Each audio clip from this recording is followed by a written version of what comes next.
Olá, Galera Nota 10. O tema da nossa aula hoje é uma continuação ao estudo da botânica. Nós vamos entender as características gerais das pteridófitas.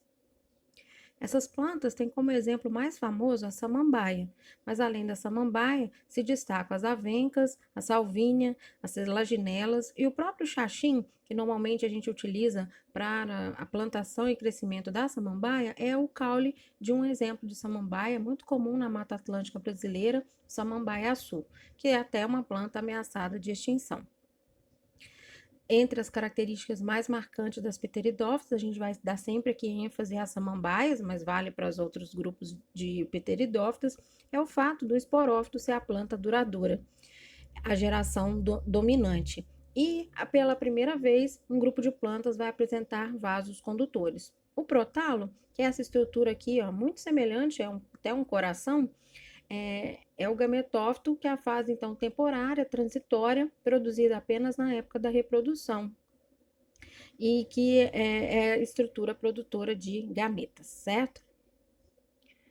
Vamos, então, agora listar essas características mais importantes. Como eu já falei no slide anterior, o esporófito, então, é a fase duradoura, é a estrutura que produz esporos dentro de esporângios, que são denominados de soros, que são estruturas que ficam normalmente localizadas na face inferior da folha das pteridófitas. O gametófito é denominado de protalo, ele é hermafrodita, ele vai ter então os dois aparelhos reprodutores, as duas estruturas produtoras de gametas, masculino e feminino, e ele é bem menos desenvolvido que o esporófito.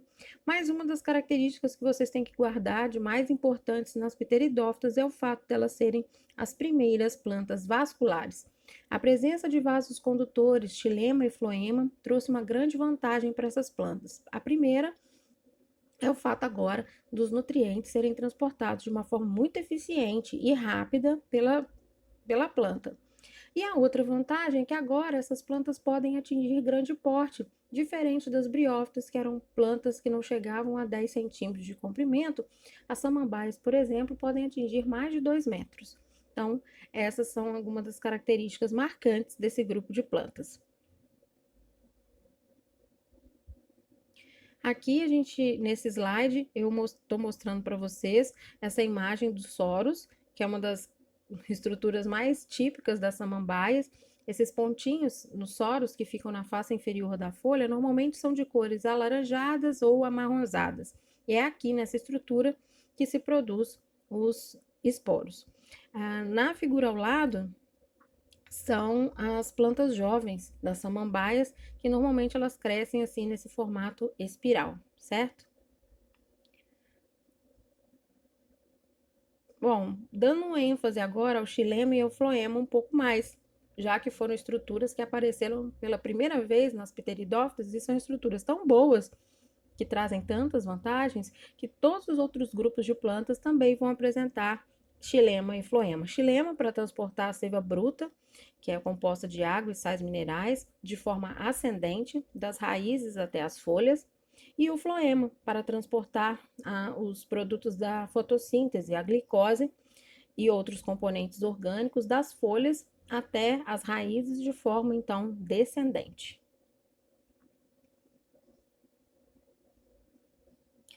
Dando agora um pouquinho de ênfase ao ciclo de vida das pteridófitas, o esporófito, então, é a fase duradoura. Na época da reprodução, o esporófito, então, vai produzir a estrutura produtora de esporos, chamado de esporângios, que se organizam em soros. E dentro dos esporângios, dentro dos soros, ocorre a meiose, e aí ocorre a produção dos esporos. Esses esporos são liberados pelo ambiente, normalmente pelo vento, e aí, se eles encontrarem um local úmido, cheio de nutrientes, eles vão germinar. Ao germinar, o esporo dá origem ao gametófito, esse protalo, que é essa estrutura muito semelhante a um coração, parece, né, uma estrutura semelhante ao coração mesmo.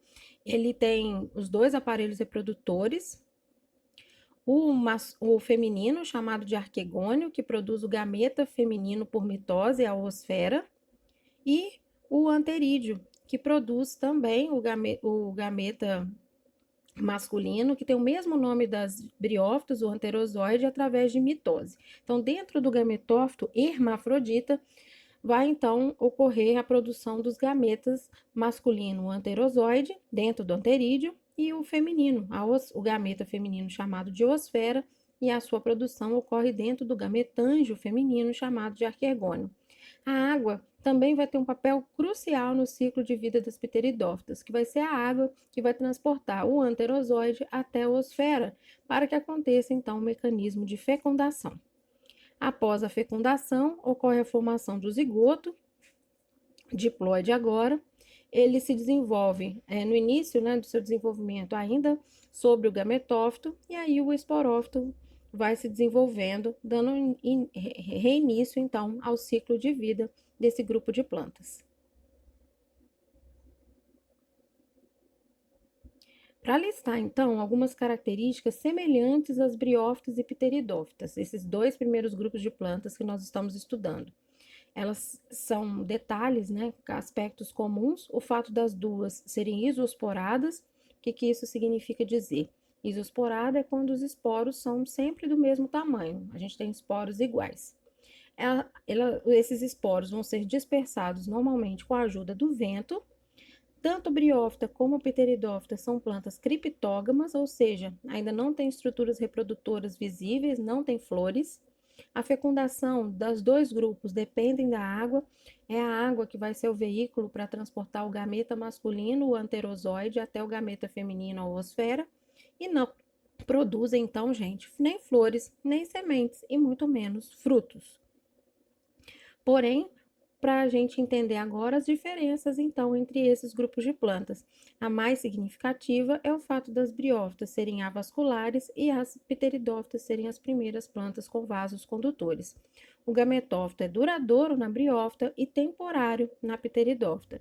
O esporófito é transitório nas briófitas e é o vegetal duradouro nas pteridófitas. Então, essas foram as principais características de pteridófitas. Um beijo e até a próxima!